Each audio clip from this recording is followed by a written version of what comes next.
Wilson always find the most uptight, just punchable face people to be his right-hand man. Every time.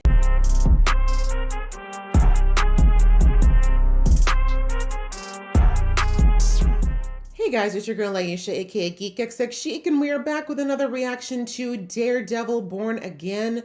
We're on episode 3, which is called The Hollow of His Hand. So in the last episode, we see that Matty has slipped back a little bit into his old habits, but it was self-defense, although let's face it, he was kind of begging for it. But he has found this witness that's a key to this case that he decided to take on. And of course, that led him to 2 cops who I'm assuming are potentially not on the level, because we saw that one of them has a tattoo. I'm not sure what the tattoo means, but I'm pretty sure it's linked to a much larger plot. So yes, right now, Matty has got the witness on the run, being hidden by Cherry, and I'm guessing that he's going to try to figure out what's going on with these cops. And on the other side of things, Fisk is continuing to try to do this mayor thing the legitimate way, except he was pushed in his mind into a corner of slipping back into his old ways and basically blackmailing. Is that blackmailing more? Well, I guess it's a combination of blackmailing and threatening the police chief out of quitting, because that would, of course, have caused a lot of rifts in his new mayorship. So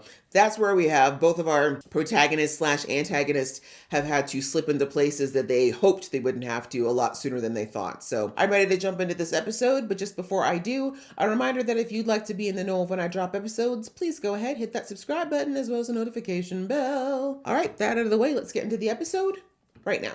I laugh because the tourists, man, they think it's noisy and annoying, but be comforting if you're used to it. Thousands of these frogs start calling out to the one and only love. Okay, that might get a little annoying. I'm starting to understand it now. Trying to sleep. You're gonna see that beach again, Hector. I Sure. promise. And you'll be reunited with your family. That's a hell of a promise, Matty. Hope you can keep it. That truck could not go any slower, considering how much gas you're giving it. Jeez. Evening, gentlemen. Oh, nippy, isn't it? A little nipply out there. Couldn't trouble you for the keys to this fine vehicle, could I? Why are you Irish? You know whose truck this is? Oh. Are you a hard man, are you? Yeah. Silly wee bastard. Knew that was happening. His mouth was open. Okay, I'm sure we're gonna figure out what that was about for some reason.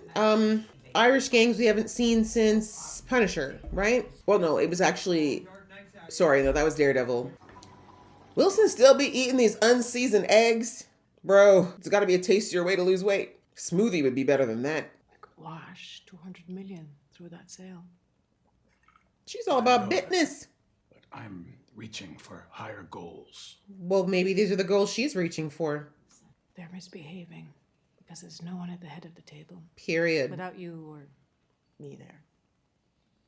They'll turn. There's a power vacuum. Rats at the bottom of the barrel. Let them kill each other. Do you know what happens when you have enough rats? Whoever is left standing will come after you. Thank you. They can actually form a bridge and get out of the barrel. It happens. None of it is our concern. Okay. How did you fund this campaign again? Okay. Fists are still bloody. What are you doing, Fisk? Who are you punching at night? You think Matthew would know to cover his fists? You think people are not going to ask questions? Why? Actually, know what? Never mind. He can just play it off as, oh, being blind, I hid my hand. You know you don't need those glasses indoors, right?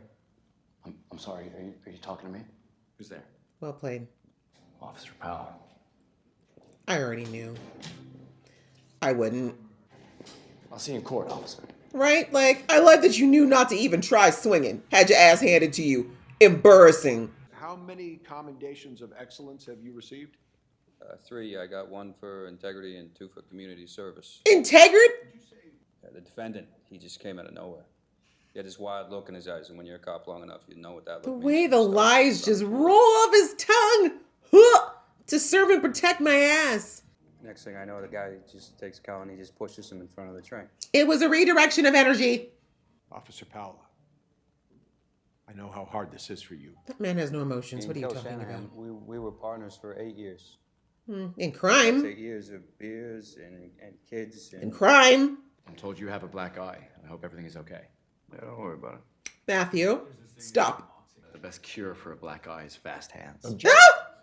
Meaning you and your partner were alone on the platform. You sure you want to perjure yourself further? Although I feel like something's going to happen to this witness. You ever met a man named Nicky Torres? Oh, that's a long silence. You and Officer Shanahan have arranged a meeting with Nicky Torres on the platform that night. Speak carefully. This is a very long pause. Signal. Another tat. Is that a Punisher tat? It looks like a skull, right? I couldn't see what it was in the officer's wrist. Kind of looks like the Punisher skull, but I mean, obviously he wouldn't have a gang. Or would he? So the cop that's giving him the safe house is compromised? I knew it's not going to go. It's too early in the season for this to go his way. Who says I'm looking at the doors? I'll be here. Will they, Matt? I'm so nervous. Maybe you shouldn't have done your testimony till they arrived. You good? No, I'm getting beaten up daily. How the hell did he get off the bench?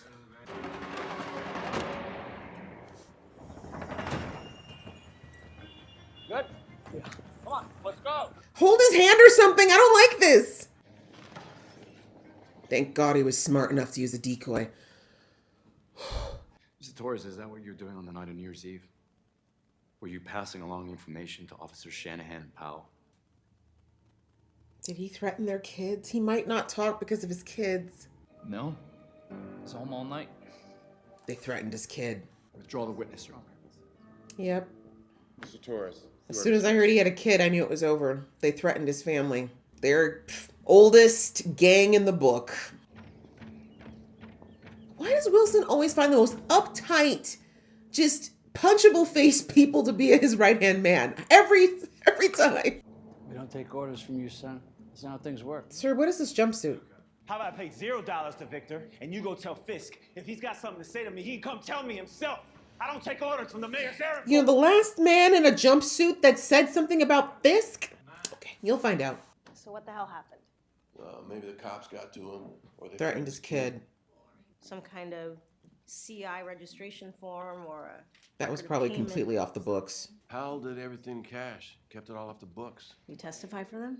Is there a case we can hang on him? Nothing I found. Oh no, Maddie's drinking. It ain't good. He tells his side of the story. It's the truth. No one's gonna believe him. And I hope the jury see him the way we do. I'm sorry, I hate to say it, but they're not gonna believe him. The reason I say they're not gonna believe him is because the cop sat up there with his sob story and his beaten face. I mean, they've already got the empathy on their side, so.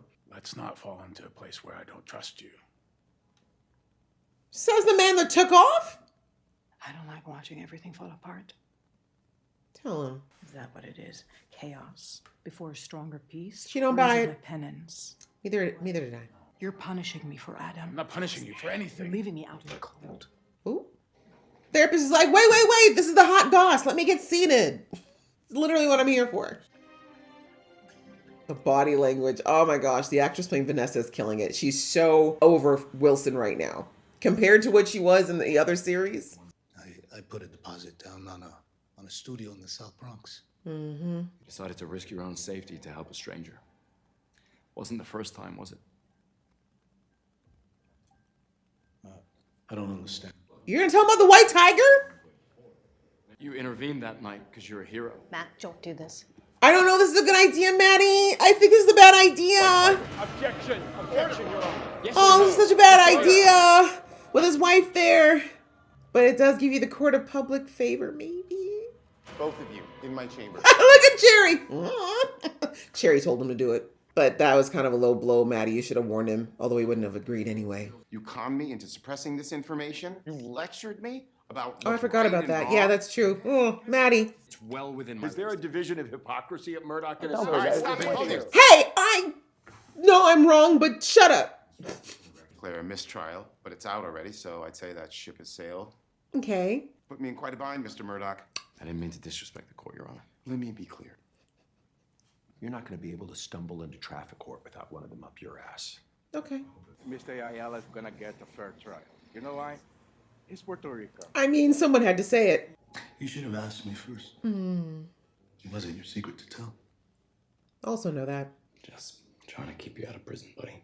Buddy. Your white tiger days are over. Just find a new costume. I don't think you understand. Actually, I do intimately. He chose me. Oh, you're speaking Max language. Other ways to contribute. Ways that don't require a mask. And honestly, if I were you, I'd actually leave New York immediately. The cops are definitely going to hunt you down. Like, go anywhere. I think you might be surprised at how much you don't miss being him. You talking about him or you here, Maddie? I was so scared. If White Tiger hadn't been there, I don't know what would have happened. He intervened, pulled the suspect off me, then helped me subdue and arrest the suspect. So why would someone who helps cops take one out on purpose? Officer Wong, Officer Morales, Officer Grant. I think many of the people in this room would consider White Tiger to be an ally. Weren't you the guy who called him in? You ran in when others would have run out. Why? It's the right thing to do. He didn't stutter. He is a man of integrity. The community says so. The police say so. Ooh! And whether Hector Ayala is wearing a White Tiger suit or not, he's a hero. Also a veteran, so he kind of has a whole pattern of behavior, you know? That was a good argument, Matt. It was a good argument. I get up, I kiss my wife, I call my kids. This is too much I go to information. work to serve the people of this great city. Do you? Might have done some good things. Does So- that make him incapable of doing a bad thing? Is that what Matt said? All of your organs are eviscerated. Your body twists up like a circus balloon full of blood. But here's the kicker. You're still alive. And yet all of that is less painful than listening to you talk. If Hector's sole intent was to do good for his community, why is he hiding? Because vigilantes get arrested? Real heroes don't need to hide. Ooh, that was a personal swipe at you, Maddie, even though he doesn't know who you are. Interesting arguments. I love the moral case made by both sides about the whole vigilante lifestyle. Well, you did your best, Matt. This was a very hard case, especially when you got the cops who can absolutely rig everything to their favor. Has the jury reached a verdict? I wonder if they would have threatened the have, Your jury. Honor. You think they would have? Not guilty. I feel like you might get second degree, though. The jury finds the defendant not guilty. What about Count manslaughter? manslaughter in the first degree. Okay, first degree The is jury finds the okay. defendant not guilty. Because it really was an accident. Ooh, look at the angry cops.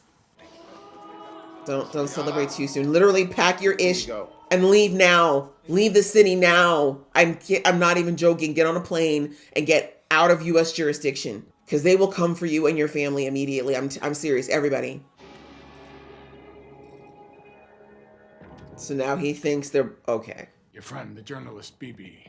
All due respect, sir. We have people at the Times. Tell her I want to see her again. Absolutely. She's never gonna date you, bro. Told about everything we had together for an office bottle of O'Melvin's. Only broke it open. Fingers in the glass, Maddie? A well-won case. And Foggy Nelson. To Foggy May indeed. God hold them all in the hollow of his hand. Ah, episode title. Sir, a court and a jury found him not guilty. Courts fail. Juries get it wrong. I should know.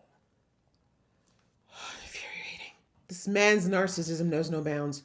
Did he really just disregard everything Matthew just said? Any society. He really based on the learned rule of nothing. law. Okay, well, if you end up, you know, A man who wears a mask to cover his face. yeah, your mask is this mayordom. This whole thing that you're doing right now, Fisk, is a giant mask. And the acquittal of Hector Ayala demands that I keep it. Frackin' knew it. I knew it.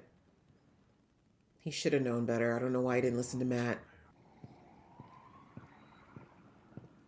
There's no way that's the Punisher. What is going on? Does he have a cult now? Is that what's happening? People who think that they know what he's about? Well, that ended pretty dark. And I had a feeling it would, unfortunately. This is...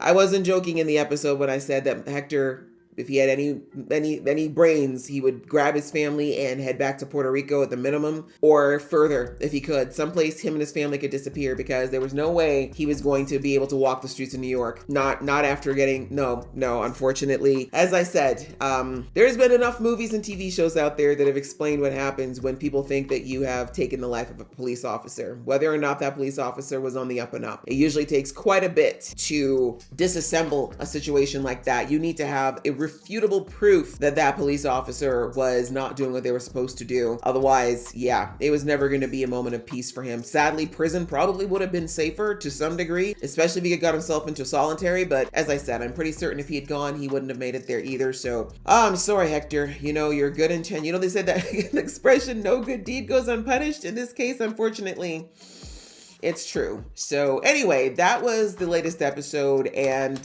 yeah, I feel like this whole court case, this is a very like quiet episode. We had very little in the way, there was no action actually outside of course, the very end there. And I'm not mad at it, because I feel like this whole thing, like the name of this series is Born Again, right? So this is all about Matthew literally kind of going through his own existential crisis about what he's going to do with himself, how he's going to act, who he's going to be now that he feels like Daredevil is the problem, right? I talked about this in episode 1. Matt is blaming the persona. He's blaming the vigilante life, like that side of himself. He's blaming all of that. He's taking his grief over Foggy's death and kind of putting it all onto what it was to be Daredevil. And that isn't correct, because truthfully, that we still don't actually know why Foggy was taken out. We don't know why Bullseye came for him. We don't know why Bullseye purposefully didn't take out Karen. Like, there's still so many questions, and I think it's purposeful that we've not heard anything, right? Because Bullseye didn't say a thing, right? They said once he was arrested, he didn't say a word. So I don't know a ton about Bullseye from the comics, but I do know that like he's described as somebody who gets off on taking people out. Like that's kind of why he's, you know, his I never miss thing is kind of his thing, but he's not, how do I explain it? It's not like he's completely insane, right? It's not like he has no purpose. Like he doesn't just go out there and do whatever, whenever. Like there has to be some type of driving force here. And we don't know what that is yet. And I don't think it had to do with Matthew, right? I don't think at this point in time, Bullseye knows that Matt was was Daredevil. But we don't know. We don't know yet. We don't know. I know in the comics, he does eventually figure out who Matt's true identity is. But anyway, so Matt is having this crisis. And this episode, I feel like very much goes into these two arguments that are coming from Matt. Even the conversation that him and Hector have about the persona of the White Tiger. This is all part of Matt's longer, deeper thinking process about whether or not to put the suit back on, right? Because even though he hasn't done it in a year and he kind of tries to act like it's not bothering him, we see that his instincts are honed in, right? Every time he hears a scream, every time he, hears something that he knows is off, he's literally fighting himself every single time not to act on it, because that's the kind of person he is. And that's why, of course, he resonated with Hector, right? And when you have the whole situation, like when it was exposed, right? Which again, I feel bad that, blowing up Hector's spot was, kind of the last resort that Matt had to use. But I kind of get that, like, that whole thing it's something I think Matt would have loved to do. Like, even though he did it to save Hector, I think that's something that Matt would have loved to do at some point as Daredevil, because there's so much negative rhetoric that is put around people, these different vigilantes, at least the masked ones, right? They didn't just mention Daredevil and Hector here. They also mentioned Spider-Man. They mentioned, who else did they mention? I can't remember back in episode 1. Fisk mentioned somebody else, but all of these people are doing good, right? The point is, none of them are necessarily, the ones that he's mentioned anyways, have all done things to help people. Obviously, there are other villains that use masks as well, but by and large, they've done things and put themselves in mortal danger in order to do the right thing. And the argument that Matt gave to the jury about how, like, Hector has no benefit to doing these things, truthfully, he's not getting paid, he's not getting any adoration or adulation because nobody knew who he was. He was doing this, as Hector said, because it was the right thing to do.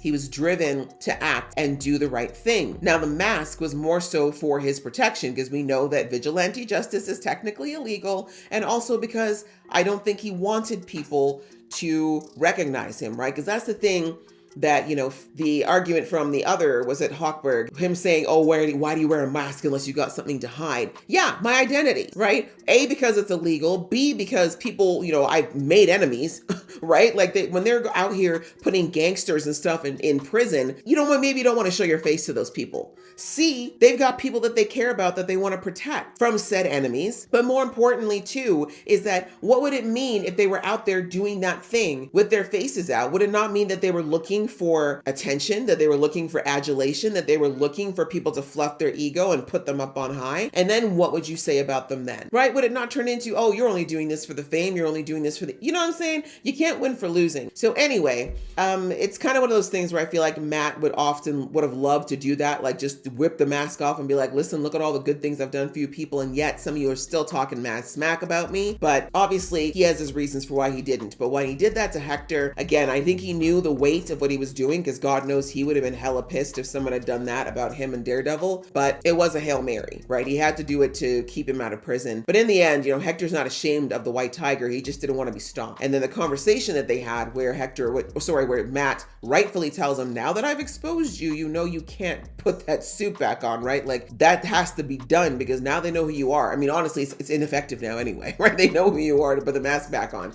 But anyway, Hector said that for him, it wasn't a suit, it wasn't a persona, it was an extension of who he is, right? And we didn't get into the deeper meaning behind that, why he felt that was the case. But of course, that spoke to Matt, right? The Daredevil for him is not just about doing the right thing and protecting people. If we're being real, the reason it's a devil, the reason it's got horns is because it also represents the darkness in Matt that he needs to express and get out of him. And that when he doesn't pay attention to him, it eats him alive inside. And it's also a part of him that he actually enjoys. And that's what they talked about back in episode 1 when him and Fisk had that lunch together or that coffee together, right? Matt loves that side of himself, but he thinks he shouldn't. And in a way he should. No one should love beating the crap out of people, but he does. And at least he channeled that into beating up people who probably need to be beaten, right? So anyway, I just love how this whole episode just had a lot of parallels between what Matt's actually going through with his internal struggle and how they just kind of translated it into this case with Hector. But anyways, in the end, we see that he was acquitted because once people found out that he kind of had this history, which I know they focused on the White Tiger stuff. I kind of wish they'd done a little bit more focusing on the fact that he was a veteran, and also like they named a bunch of programs before too that he did. Like the point is, long before he donned that suit, he was already doing the right thing, and people should look at that as like a pattern of behavior, right? But anyways, in the end, the mission was accomplished and he was released. But as I said, I knew he wasn't going to last long. Like there was no way, especially once Fisk saw it. Of course, Fisk is looking at this as Matt helping out one of his buddies, right? He's not looking at it as maybe, just maybe something might be happening here. But we have to remember that Fisk is a narcissist, right? He's believing he's the good guy. He's telling himself that story. But just like the police commissioner from the last episode said, it's a facade, and anyone who's close enough can see that's what it is. This is what Fisk needs to tell himself so he can feel like he's in the right, but he does all the wrong things. Do I think he ordered this hit? No. However, I know he's not going to be sad about it, right? That's why he was going and trying to defame this man,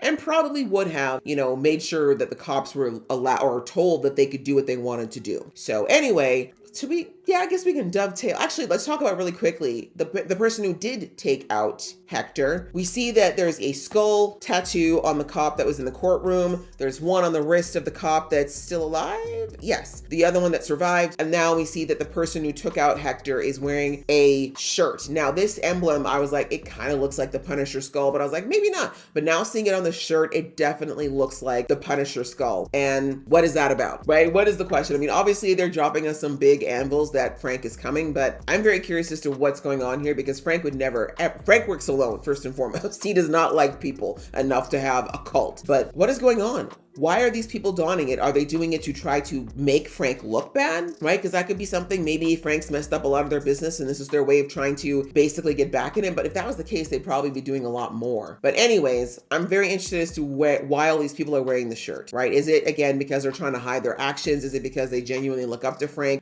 or maybe are misinterpreting what it is that he's doing? Because that's very possible, right? Frank being this judge, jury, and executioner wanton badass is something that I can see some people who are a little off kilter looking at as an example to follow. So I don't know, but we'll have to see more about that. I'm sure it's all going to wrap up in some point very soon. But then outside of that, on the Fisk side of it, we see that Wilson and his wife are still having some problems. And kind of what I predicted in episode 1, Vanessa's not the same woman she was in the previous series if you watched it. In the previous series, she was this art dealer, she was fancy dancy, you know, living a fairly mundane life. And then Wilson showed up and opened her world to this crazy, seedy underbelly that he's in. And in the past, she was definitely more of the damsel, more of the arm piece, but we see that she clearly has an interest and actually a real talent and knack for this. And she really is feeling some type of way about the fact that Wilson has effectively yanked all of her work away from her and told her to shut up and be an arm piece again, right? And I thought that, because at first, in the first episode, I thought he was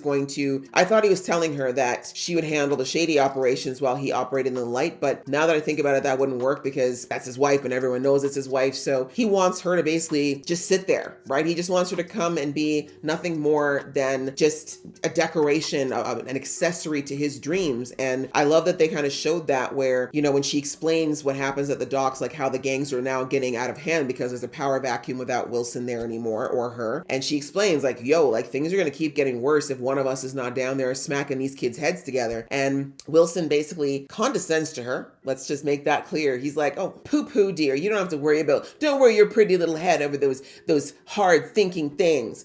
We're aiming for, actually, I didn't say we, I'm aiming for something higher. I'm aiming for things that are up there. You don't have to worry about the things beneath. Don't worry about it. They're rats. They're little baby things. Don't worry. They'll eat each other and we'll just be fine. And then she validly says, you know what happens when the last rat is standing? You think they're not going to come for you? You think the rats can't potentially get smart and maybe start working together and seeing that there's a mutual problem that they can solve, right? And of course, he again poo-poos her away like she's said the stupidest thing in the world. But again, the whole point of that was that Wilson made it abundantly clear that what Vanessa wants is immaterial to him. It's all about what he wants, his vision of who he thinks he is, masquerading as a beacon of light when she has seen the rot, right? Of all people, he's trying to say this to Vanessa, and she's like, man, I've seen all sides of your ass. What are you talking about? I know what you're about, sir. You're depraved. You're sick. You're twisted, and I still love you for some reason, right? That's literally her. So this whole thing, his pontificating after his vision quest that he went on wherever, she knows it's a load of crap. The only person who doesn't understand it yet is Wilson. So anyway, she's clearly annoyed because he is discrediting her. He's not at all acknowledging what she's capable of, but more importantly, what she wants. And she wants to run the business, right? She likes it. So anyways, we see that that's kind of this is the rift that's between the two of them. And, you know, the way she's sitting in cold resistance, I find very interesting. I said that, you know, the actress is doing a great job with her body language, like the way she won't fully face him, the way she's always kind of turned away, always defensive body language. Like she's making it clear that she's not about this man, whatever this is that returned from his spiritual journey. She doesn't want that. She's like, I want the man, the criminal back, please, the real Fisk. That's who I fell in love with. Please